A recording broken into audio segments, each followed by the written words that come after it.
Olá, muito boa tarde. Está começando o Multicidades. Aqui neste espaço nós debatemos assuntos envolvendo os municípios. Eu sou o Glauco Paz e fico com você a partir de agora, aqui na tela do Multi-RS.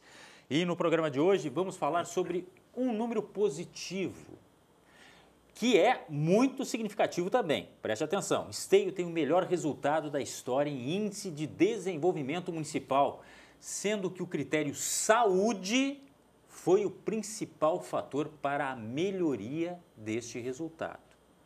Saúde, algo que neste momento está tão em voga, mas pelo lado negativo, convenhamos, né? Crise, situação de emergência, e eu falo de Porto Alegre, falo do Estado, mas aqui o nosso assunto especificamente é Esteio. Por isso, eu converso com o secretário municipal de saúde de Esteio, Gilson Abreu Menezes. Gilson, muito obrigado pela sua participação aqui no Multicidades. E eu lhe pergunto, se esse índice foi tão bom, o que melhorou tanto na saúde do município de Esteio? Perfeito, muito obrigado pela oportunidade. Então, boa tarde a todos, né?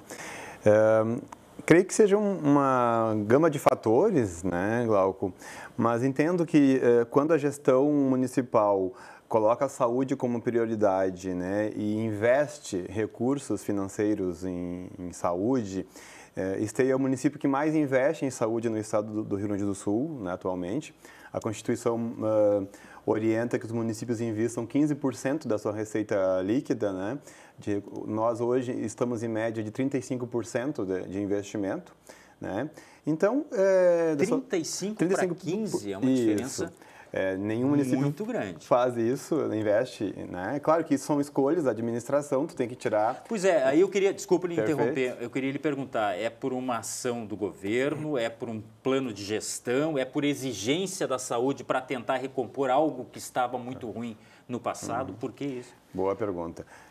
Quando a gente assume a gestão lá em 2017, que a gente começa essa transformação, a gente se depara com filas quilométricas, especialmente filas de cidadãos esteienses aguardando consultas consultas e exames especializados, né?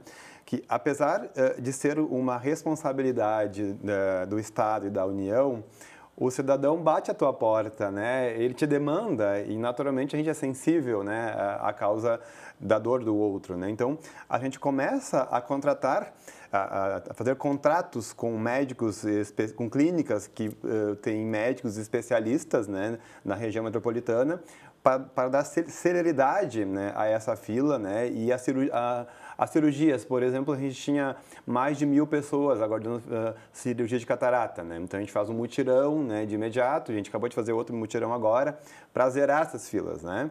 Então acho que olhando, né, para algo real, números, né, sensíveis, né, a gente começa a investir muito na oferta da média complexidade. Acho que esse é um bom exemplo. A média complexidade, para não deixar estourar também. Mas aí eu lhe pergunto, zerar fila. Bom, esse é o sonho de todo gestor. É utopia? De prática, sim, porque tu nunca zera essa fila, porque se eu zerei hoje, amanhã já tenho outros, né, entrando, é uma constante, né? Mas o que afeta bastante, né, a municipalidade é tu não conseguir concluir a linha de cuidado do cidadão, né? Quando o médico lá da UBS encaminha o cidadão para um especialista, né, se espera que ele tenha um retorno de forma rápida, né, para o médico que encaminhou ele, já com a contrarreferência que a gente chama, né, do especializado, né? Para tu ter uma ideia, que ainda hoje a gente tem esses desafios gigantes, né, de situações onde Esteio não consegue contratar, porque aí é alta complexidade. Eu tenho pessoas desde 2022 aguardando um cateterismo cardíaco, por exemplo, né? Eu contratei o meu cardiologista, esse cardiologista solicitou um cateterismo e aí a minha referência, né, estadual até hoje não deu a vaga, o acesso para esse cidadão. Então, o que esse cidadão... Quais são os caminhos para ele hoje, né? Superlotar emergências hospitalares, né, ou UTI, ou retornar de novo na UBS, naquele médico que encaminhou ele, mas sem a solução daquela demanda que ele encaminhou, né? Então, a gente está muito refém ainda da alta complexidade e que isso atrapalha muito o andamento, né, do sistema de saúde como um todo, né? Bom, dados, até porque eu acho muito interessante a gente apontar aqui, que é um estudo da Federação das Indústrias do Estado do Rio de Janeiro, né, que já é tradicional, já tem anos de embasamento, e que apontou que o município de Esteio ocupa a 42ª colocação no ranking estadual, tá? Isso é muito, mas muito melhor do que se viu lá um pouco mais de 10 anos, só para ter uma referência, tá? Perfeito. E os índices são melhores que os índices estaduais, o que diz muito. Mas é claro que eu imagino que o plano seja mais ambicioso. E aí parte do quê? Para ter melhores resultados ainda? É continuar nisso ou tem que incrementar algo? Olha, Glauco, eu acho que a gente precisa qualificar o que a gente já instituiu, né? É a minha opinião, assim. Claro que, recentemente, a gente investiu em telemedicina, por exemplo, né? Hoje, o esteiense tem a possibilidade de ter uma consulta médica durante as 24 horas do dia, independente de onde ele esteja, através de um telefone. Uma videochamada. Liga, ele é atendido, né? Que hoje os planos privados de saúde já ofertam, a gente trouxe isso para o SUS, né? Então, com o advento da telemedicina, a gente não restringiu o acesso do modelo tradicional, mas a gente deu mais uma alternativa. O cidadão está viajando, está visitando a mãe lá em Porto Alegre, mas ele é um esteiense, ele tem um cadastro, né, no nosso sistema de informação, ele pode ligar para esse 0800 e ter um atendimento imediato ali. Mas isso não é 24 horas? É 24 horas. 24 horas 24 por dia? horas todos os dias da semana. Esteio foi o primeiro município também do estado do Rio Grande do Sul a licitar essa expertise. E também a gente consegue, neste mesmo sistema, eu estava gestor, e ainda estou, além das consultas de queixa de média a baixa complexidade, né, a gente também renova receitas nesse sistema para desafogar um pouco aquele cidadão que ele está com sua saúde controlada, vamos dizer assim, o paciente crônico, né? E aí ele tem a possibilidade de não precisar ir lá na UBS, né, marcar uma consulta, né, para renovar a receita. Ele liga nesse canal e recebe no WhatsApp a sua receita. Desculpa lhe interromper. Imagina. É algo parece tão simples. Essa barato. Questão da receita E barato. é algo tão simples e tão eficiente. Isso. Porque eu tive, as pessoas devem saber, porque as redes sociais ainda estão, nesse sentido, levando a esse assunto. Eu tinha um problema pessoal, particular, com a minha mãe. Perfeito. E vi que boa parte da superlotação da UPA em Porto Alegre, onde a gente estava, era porque demorava na avaliação do atendimento, dos exames, na avaliação dos exames que estavam prontos há, sei lá, 4, 5 horas. E outra questão é muita gente precisando consultar para renovar a consulta, para levar adiante um tratamento que já está sendo feito. Desculpe lhe interromper, mas era só para dar esse exemplo aí. Imagina. A gente precisa usar a tecnologia, né, para otimizar o recurso público, né? Então, é importante dizer que a gente não substitui o presencial. O cidadão pode, por 2 vezes, renovar a sua receita. O médico que vai atender ele lá na empresa que nós solicitamos... Até porque precisa acompanhar qual é o quadro. Exatamente. Né? E ele tem todo o histórico. Acho que isso é uma outra questão que a gente instituiu em Esteio já há muitos anos, a informatização da saúde, né? Então, hoje, há muitos anos já, a gente não usa papel, né? 0 papel. Então, o cidadão que ingressou na UBS Novo Esteio, né, tem todo o histórico dele lá, mas se um dia ele entrar no São Camilo, nosso hospital, a história dele que o médico da atenção básica, né, acompanha, vai estar lá, o que o médico do hospital fazer vai estar lá, o que a minha fisioterapeuta desenvolver vai estar registrado, o que o meu especialista, que eu contrato de uma clínica terceirizada, demandar, vai registrar. Então, tu unifica. E esse sistema de telemedicina usa a mesma coisa. O médico, antes de renovar a receita, ele vai avaliar se aquele cidadão está estabilizado, está com os níveis de pressão que recentemente ele verificou em dia ou não. Caso ele não tenha a condição clínica de uma renovação sem avaliação presencial, ele vai orientar. Olha só, o senhor não pode, nesse momento, renovar aqui. Então, tudo é uma unidade de informações. Isso otimiza recursos, economiza exames. Né? Porque muitas vezes o médico... É isso que eu ia lhe perguntar, porque a questão do exame, Isso. Ela demanda tempo, demanda dinheiro, demanda muita paciência e que muitas vezes isso está em falta. Paciência, porque as pessoas ficam intolerantes ao verem que o sistema não funciona elas acabam reagindo da pior forma possível. Eu também presenciei isso aí. Certo. Essa questão dos exames, como é que vocês estão levando? Nós temos médicos reguladores. O que acontece? Se nós estivéssemos aqui em 100 pessoas e nós quiséssemos sair na mesma porta, na mesma hora, isso não sai, né? Então, a gente organiza a fila, né? Então, a gente usa critérios clínicos para priorizar quem faz primeiro. Né? Então, o médico lá da UBS, né, encaminha, solicita um exame. Né? Quem que vai primeiro? Não é o último, não é por tempo de espera, mas sim por gravidade clínica. Nesse sistema, então, o médico descreve a situação clínica, as nossas médicas reguladoras vão ler, né, o que foi relatado e vão definir quem daqueles 100 vai primeiro fazer a sua tomografia, a sua ressonância.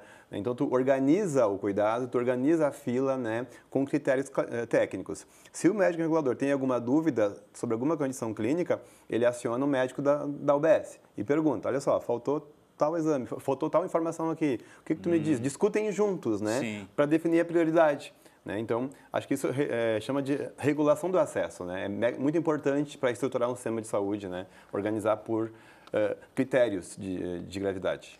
Agora, esses dados que eu trouxe aqui, e tem mais, né? Tem mais dados aqui em números, porque são pontuações que a gente, de repente, não tem a clara noção, mas só para dizer, a pontuação de 0,81 foi a maior de esteio para a série, desde que a série ela tem embasamento dos dados computados, enfim, e trazidos a público, né? E fazendo ingressar pela primeira vez no perfil de autodesenvolvimento. Isso me chamou muito a atenção, porque muda de patamar o município. É isso? E eu acho que é difícil de mencionar o que levou a esse número, né? Mas a gente fica refletindo, né? Creio que ter, né, uma gestão técnica também é muito importante. Não falando de mim, mas há um histórico prévio, né, da administração municipal. O prefeito sempre instituiu profissionais da área da saúde como secretário de saúde. Né? Então, eu acho que isso eu quero entender que faça diferença, porque se alguém me acionar... Eu acho que sim. Aí é opinião minha. Então. Porque a gente vê políticos, com todo respeito, às vezes como gestores, e eles não são gestores de áreas específicas. Então, um cidadão que me traz uma demanda, ou na ouvidoria, ou na minha sala, ou reclamando de alguma questão que envolve a sua saúde, eu, como enfermeiro, eu vou ter a habilidade técnica de avaliar no que eu preciso melhorar, o que a minha equipe precisa melhorar, né, para organizar aquela demanda daquele cidadão. Né? É a minha vida, é o meu cotidiano profissional, né?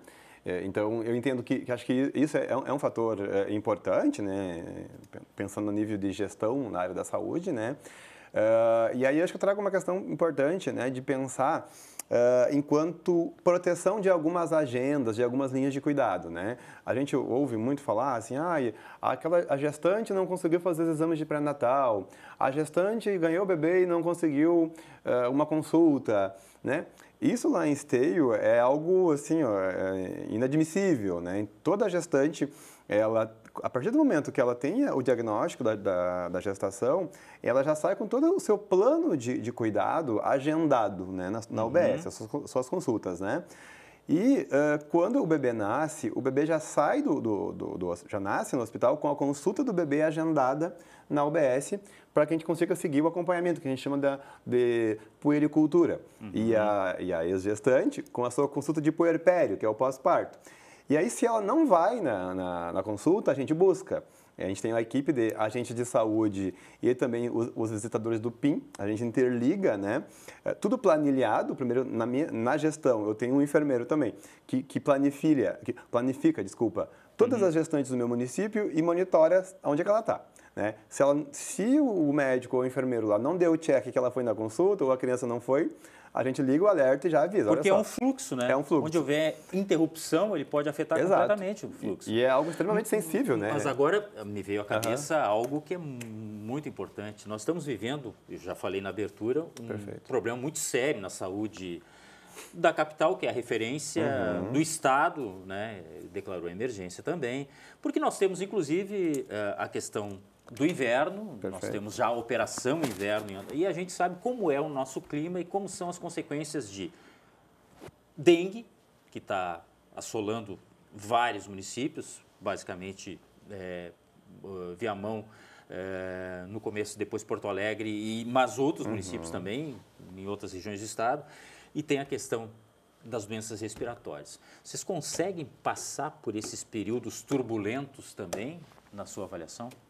A gente passa, todo ano a gente vive isso, né? Como é que a gente se organiza, se estrutura, né? O fomento da vacina, ainda hoje estava olhando os dados, né? Está muito baixa a cobertura vacinal da vacina contra a gripe, a influenza, né? Que já tem há bastante tempo. E isso é muito ruim para nós, porque este idoso que não se vacinou, daqui a pouco é ele que vai estar ocupando o meu leito de emergência, ou a criança, enfim, né? Então, a vacina ainda é algo a ser, infelizmente, a ser discutido, né? Eu, enquanto técnico da área, fico muito triste, né, por haver o descrédito ainda da vacina, né? Mas, enfim, cada um com suas opiniões, mas a gente percebe, né, o reflexo disso lá na ponta, né? Então, a prevenção, né, é fundamental. Nós temos no hospital, né, leitos de UTI pediátrica, UTI adulto, né? E a gente é referência aqui na região, né? Quando uma criança de outro município precisa de um leito, e se a gente tem a vaga, né? Então, ele não é só para o esteiense, né? Então, são UTIs habilitadas, né? Para a região metropolitana de Porto Alegre. Existe um sistema de regulação, né? Sim. No gerente. Mas, com certeza, Glauco, nos preocupa muito, né? E a gente precisa também de investimento, de recursos. Se eu estou te dizendo, no começo da entrevista, que eu já invisto 35% do meu orçamento, eu não tenho mais de onde tirar o orçamento. Sim, imagino, né? eu imagino. Para abrir uma UBS até mais tarde. Então, o fomento de recursos dos níveis estaduais e federais para os municípios, neste momento, é fundamental. A gente não tem mais como investir. Eu acho assim, Esteio faz muito, mas para fazer mais precisa de ajuda. Precisa de recursos. Agora, é muito bom saber que os índices estão assim e a gente volta a conversar quando os índices melhorarem ainda mais. Está combinado? Será um prazer, só me chamar. Para a gente também vai ser, porque é sinal de que a saúde dá certo, que ela pode ser gerida. Secretário de Saúde de Esteio, Gilson Menezes, muito obrigado pela sua participação aqui no Multicidades. Perfeito, a gente que agradece. Até a próxima. O Multicidades de hoje fica por aqui. Você sabe, as boas notícias do seu município passam aqui no Multicidades. Tchau. E a gente tem assim... Pena que o tempo... Não, eu sei.